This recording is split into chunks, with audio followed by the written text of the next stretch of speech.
Halo, jumpa lagi di channel Five and Chemistry.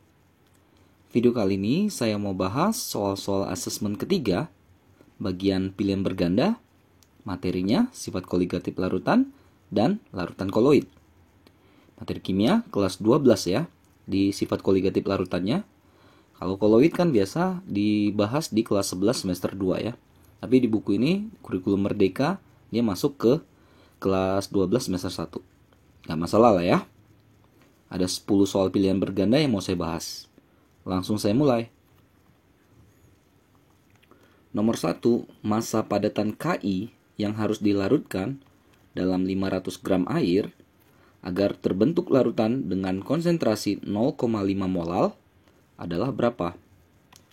K19 AR-nya, I127 AR-nya. Ini molal ya, berarti molalitas M kecil.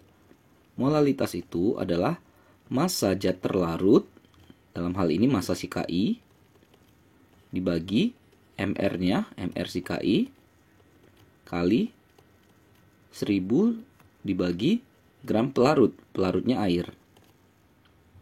Udah, semua datanya ada ya, masukkan.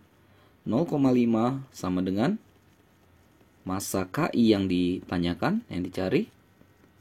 MR-nya kita hitung aja, Ki, K39, I127. Ini berarti 661, 166 ya. MR dari si Ki kali 1000 per airnya 500 ya gram. Ini bisa dibongkar jadi 2. Tahu massa Ki itu sama dengan 0,5 kali 166 per 2. Dapatlah ini sebesar 41,5 gram massa Ki-nya. Ada yang B ya, yang bola. Nomor 2, saat kristal urea dimasukkan ke dalam aqueous, maka, nah ini yang dibahas semuanya saya lihat adalah tekanan uap ya.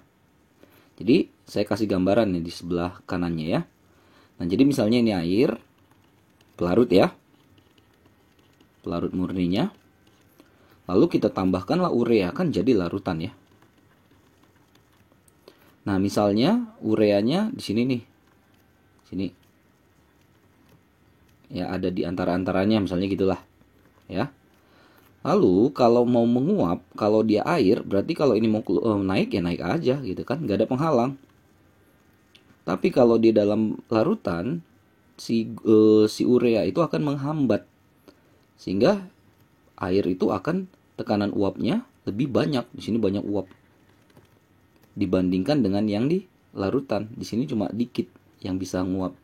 Kenapa? Ya dihambat gitu ya oleh si urea tadi, oleh si zat terlarut tadi. Maka pasti tekanan uap dari air pelarut murninya itu lebih tinggi, lebih besar daripada tekanan uap larutannya. Sesuai dengan judul kan? Judulnya adalah penurunan tekanan uap. Artinya dari air murni, aqueous ya di situ maksudnya ya, maka akan turun ketika ditambahkan zat terlarut. Di sini larutan. Ya, jadi larutannya di bawah. Sesuai dengan judul lah, penurunan tekanan uap jenuh larutan. Oke, kita cek yang A, molekul urea menghalangi molekul air, benar, untuk berubah menjadi uap, benar, sehingga tekanan uap jenuh larutan lebih tinggi. Nah, salah. Kalau dihalangi kan berarti makin sulit, berarti makin dikit uapnya, tekanannya makin kecil. Yang B, molekul urea menghalangi molekul air untuk berubah menjadi uap, benar, sehingga tekanan uap jenuh larutan lebih rendah, betul ya, dibandingkan tekanan uap jenuh pelarutnya, air ya. Udah, yang B. Itu ya analisisnya untuk soal nomor 2. Ke nomor 3, ada larutan glukosa 45%. Ini massa per massa ya. Membeku pada suhu berapa? Glukosa MR 180, KF airnya dikasih tahu 186 derajat Celcius per molal. Kita bongkar dulu larutan glukosa. 45%, kita anggap aja larutannya itu 100 gram. Biasanya gitu aja, karena kan persen, dengan 100 enak perhitungannya gitu lah ya. Berarti di dalamnya ada 45 gram glukosa dan sisanya air pelarutnya 55 gram ya. 100 kurang 45. Ini. Udah, tinggal kita hitung dulu molalitasnya. Seperti soal nomor 1 tadi kalau nggak salah ya. Berarti massa glukosa bagi mR si glukosa kali 1000 per massa atau gram si pelarutnya, si air. Nah, berarti massa glukosanya, kita lihat di situ ada 45 gram. mR dikasih tahu 180 kali 1000 per massa air 55. Maka dapatlah ini. Saya dapat 4,54 molal. Lalu ingat delta TF freeze ya, beku, KF kali M. Nggak perlu kali I karena glukosa non elektrolit ya. KF-nya dikasih 1,86. Molalitasnya baru kita hitung 4,54. Ini saya dapatnya 8,44 derajat Celcius. Ini penurunannya. Berarti TF dari larutan ya, berarti sama dengan kan penurunan titik beku ya. Artinya kan kalau pelarutnya air, titik bekunya 0. Jadi dari 0 turun 8,44 gitulah. Maka 0 derajat Celcius berkurang 8,44 derajat Celcius. Makanya hasilnya jadi minus 8,44 derajat Celcius. Kan jadi TF larutan tuh pasti di bawah TF airnya, pelarutnya. Gitu ya. Nih, sekitar inilah yang B. Pembulatan itu mungkin ya bedanya. min 8,45 derajat Celcius. Oke, nomor 3 beres ya. Nomor 4, suatu zat elektrolit kuat. Nah, ini hati-hati ya, elektrolit ya. Punya massa 18,8 gram. Dilarutkan dalam 200 gram air.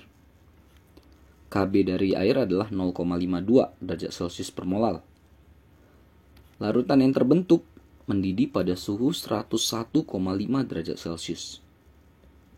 Faktor Van Hoff-nya dianggap 3 karena elektrolit kuat kan alfanya derajat disosiasi ini ya, alfa ya. Sama dengan 1. Yang ditanya senyawa itu apa? Ini semuanya dalam bentuk ini ya, nama ya. Nama senyawa ya.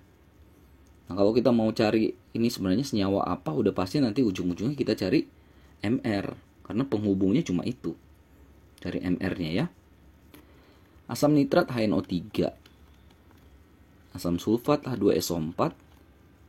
Kalsium klorida CaCl2. Barium hidroksida BaOH2. Natrium hidroksida NaOH. Ini kelas 10 sudah ya, pasti harusnya udah pada bisa kalau yang begini ya. Oke, terus kita punya apa lagi tadi? Faktor Van Hoff itu udah dikasih tahu 3 ya. I itu ya faktor Van Hoff.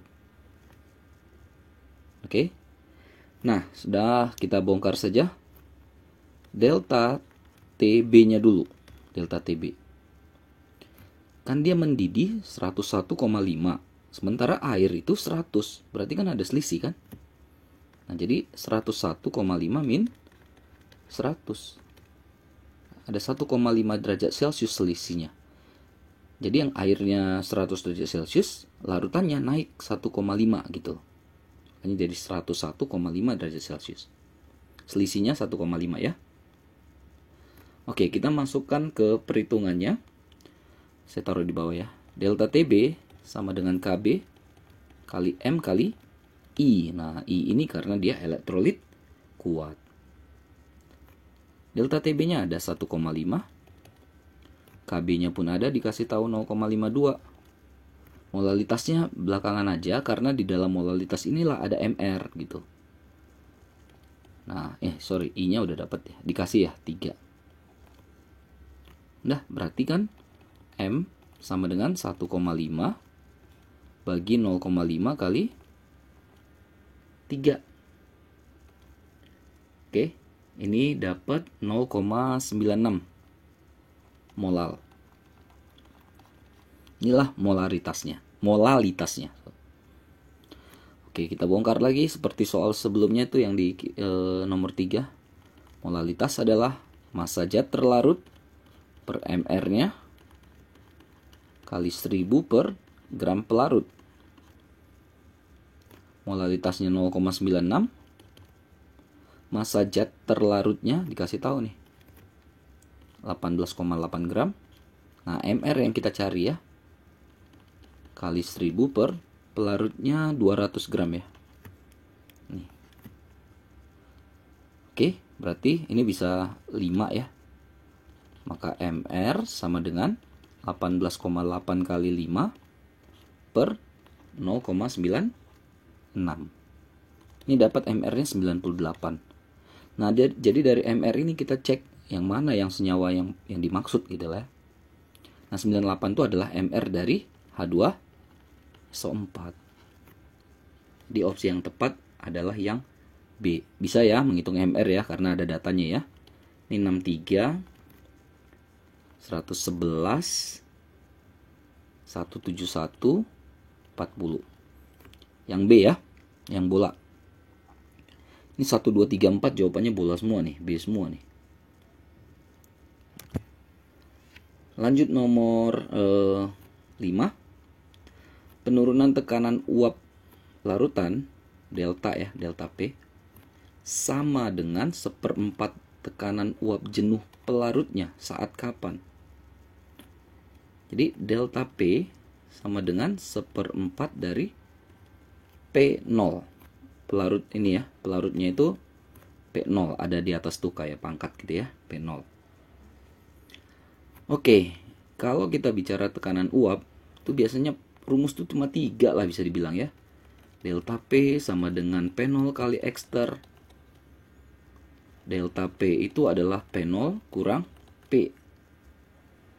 Atau P sama dengan P0 kali X pel. Ya, sebenarnya tinggal kita combine aja di antara ini mana yang cocok dengan yang di atas itu. Nah, jadi delta P sama dengan 1/4 P0.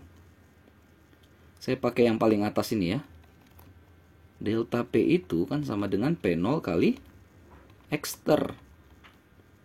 Artinya ini kan sama mereka ya, karena sama-sama delta P. Jadi 1/4 P0 itu sama nilainya dengan P0 kali X ter. P0-nya kita coret, berarti X ter sama dengan 1/4. Kalau X ter 1/4, maka X pel sama dengan 3/4. Karena X ter tambah X pel itu nilainya kan 1 ya. 1/4 0,25, 3/4 0,75. Nah, kalau kita lihat ini fraksi mol pelarut, X itu fraksi mol ya. Fraksi mol pelarutnya 0,75. Ini langsung dapat nih yang A. Ya, karena fraksi mol terlarutnya 0,25 bukan 0,5. Jadi opsi yang tepat adalah yang A. Jadi tinggal menghubung-hubungkan rumus aja sebenarnya ya, nomor 5 ini. Oke, lanjut soal nomor 6. Ada 5 larutan pada suhu T derajat Celcius. Larutan yang memiliki tekanan osmotik paling rendah dan paling tinggi berturut-turut pada gelas beker yang mana aja. Oke, berarti kita harus bongkar satu-satu ya ini. Ingat bahwa V sama dengan M kali R kali T. Itu untuk yang non-elektrolit. Sedangkan yang elektrolit V sama dengan M kali R kali T kali I untuk yang elektrolit. I sama dengan 1 tambah N-1 kali alfa. Yang non-elektrolit dengan mana elektrolit itu memang sudah jadi salah satu prasyarat lah ya istilahnya ya, harus sudah kuasain. Ini non, ini sukrosa ya, non. Ada dua non ya. Ini elektrolit kuat. Nah, kalau dikasih tahu alfa seperti ini elektrolit lemah. Ini elektrolit kuat. Sudah, kita bongkar dulu yang K ya. Yang K kita coba ya. Untuk K, V sama dengan MRT. K itu M-nya 0,1. RT-nya nggak ada kan? Ya biarkan saja. Jadi 0,1 RT. Lalu yang L ya. Nah, kita ionkan dulu. AlCl3. Al3 plus tambah 3 Cl min. Ya, karena ini elektrolit kan jadi N-nya berpengaruh ya. Ini kan 1, 3. Berarti jumlah N-nya sama dengan 4. Elektrolit kuat alfa sama dengan 1. Jadi kalau elektrolit kuat N-nya sama dengan 4, I-nya juga sama dengan 4 gitu aja. N3, I-nya 3, N2, I-nya 2 gitu. Maka tinggal masuk rumus V sama dengan MRTI ya. 0,05 RT kali I. I-nya 4. 4 kali 0,05 itu 0,2 ya. Jadi 0,2 RT. Gitu ya. Untuk M, non elektrolit gampang. V sama dengan MRT 0,05 RT. Langsung beres. Untuk yang N, elektrolit, jadi harus diionkan lagi ya. HF sama dengan diionkan menjadi H plus tambah F min. Jelas ya, N-nya sama dengan 2 ion maksudnya ya. Nah, alfanya dia cuma 0,5. Alfa 0,5. Masukkan dulu I-nya ya. I sama dengan ini ya. 1 tambah N min 1 alfa. N-nya 2 min 1. Alfanya 0,5. Atau 1 tambah 2 min 1, 1 ya. 1 kali 0,5, 0,5. Jadi I-nya 1,5. Udah, baru hitung. V sama dengan MRTI. M-nya 0,02. RT. I-nya 1,5.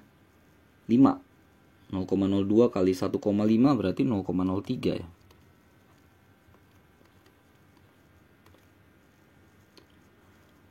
Yang terakhir si BaOH2. BaOH2 si O ya. BaOH2 kalau kita ionkan Ba2 plus 2 OH min. Berarti ionnya 1 tambah 2 ya. N sama dengan 3.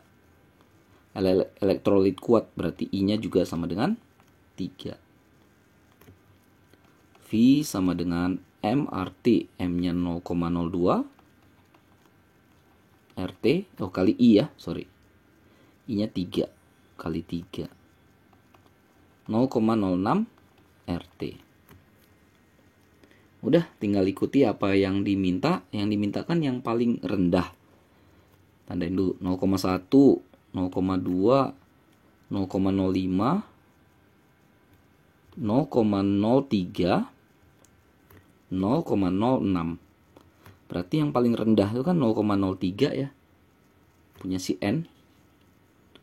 Paling tinggi berarti si L ya, 0,2. Agak crowded ya. Mudah-mudahan masih bisa dibaca ya. Masih bisa diikutin ya. Yang terendah N, tertinggi L. Oh, ada nih yang dadu. Oke, jadi harus cek satu-satu memang ya.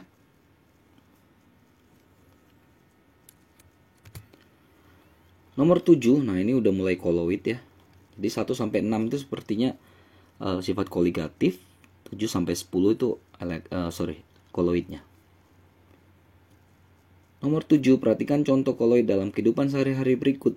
Yang ditanya koloid yang medium pendispersinya adalah gas. Jadi kayak istilahnya mana sih di antara 1, 2, 3, 4, 5 ini yang kita rasakan gas gitu. sebenarnya langsung aja ya ketahuan nih asap dan kabut ya. Kalau styrofoam itu gas dalam padat. Buih padat ya, buih padat kategorinya ya. Jadi kalau asap itu padat dalam gas. Nah ini dia pendispersinya gas. Dia kategorinya aerosol ya jenisnya. Tinta printer ini pembuatannya pakai dispersi ya. Nah ini masih kategori sol lah. Sol berarti padat dalam cair. Sol ya. Susu itu cair dalam cair. Biasa dikatakan istilahnya adalah emulsi. Kabut itu ada cair dalam medium pendispersi gas. Nah nih. Ini istilahnya aerosol cair. Bisa dilihat di buku paketnya ya. Jadi opsi yang tepat adalah yang C. 8. Partikel koloid dapat diendapkan melalui elektroforesis dengan bantuan penambahan zat elektrolit.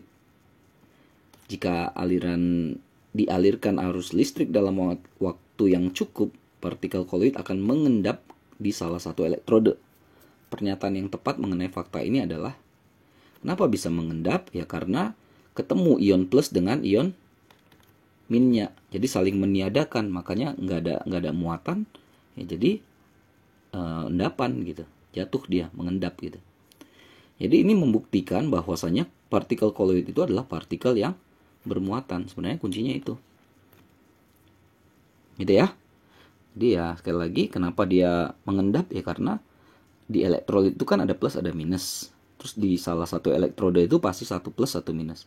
Plus ketemu minus, minus ketemu plus. Makanya jadi habislah itu muatannya istilahnya. Tanpa muatan ya mengendap. Gitu ya. Yang C nomor 8-nya.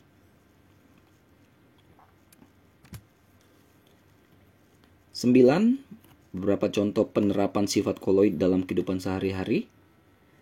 Yang ditanya adsorpsi serap ya. Dengan dialisis itu ditunjukkan oleh angka berapa saja. Nih kalau sinar-sinar matahari, cahaya-cahaya gitu itu kategorinya adalah efek Tyndall dia. Delta itu penggumpalan istilahnya, koagulasi. Nah, menjernihkan air pakai tawas itu ada kita adsorb ya, diserap. Cuci darah nih yang paling gampang dihafal orang nih ya, namanya dialisis. Alat kotral dalam industri yang tadi ada di soal nomor berapa teh? Nomor 8 ya, elektroforesis. Udah, absorpsi dialisis berarti 3 dan 4. Ada nih yang C. Hafalan lah ini ya. Terakhir nomor 10. Contoh cara pembuatan koloid tipe Sol dengan cara kondensasi. Kondensasi ada dua cara ya, kondensasi dengan dispersi. Kalau kondensasi itu dari yang kecil-kecil tuh gabung jadi besar, jadi koloid. Tapi kalau dispersi itu yang besar-besar itu digerus lah, dipecah-pecah gitu ya, jadi kecil. Kurang lebih begitu. Nah, kalau jawab soal seperti ini, keywordnya adalah untuk kondensasi itu cenderung pakai larutan. Jadi tinggal cari aja yang semuanya larutan. Ya, kan ini ada larutan. Tapi kalau ada kata endapan itu udah kategorinya masuk ke dispersi. Ya, logam-logam itu, busur beredik itu dispersi. Penggerusan itu ya, jadi dikecilin gitu, dipotong-potong, dipecah-pecah gitu, itu kategorinya dispersi. Maka kalaupun istilahnya nggak hafal, ya hafal aja caranya, perbedaan mereka itu ya. Biasanya melibatkan larutan kalau untuk kondensasi, dispersi melibatkan yang endapan gitu ya. Maka pasti jawabannya yang C. Oke, selesai ya asesmen pilihan berganda, materi sifat koligatif larutan dan juga ada koloidnya. Mudah-mudahan bisa dimengerti, bisa dipahami, bisa membantu buat kalian yang terutama sedang mempelajari materi ini. Untuk yang assessment 3 esainya di video selanjutnya ya. Oh ya, maaf kalau ada kesalahan kekurangan, saya cuma niat bantu saja ya. Dan jangan lupa cek terus update terus video-video terbaru lainnya di channel Five and Chemistry ini.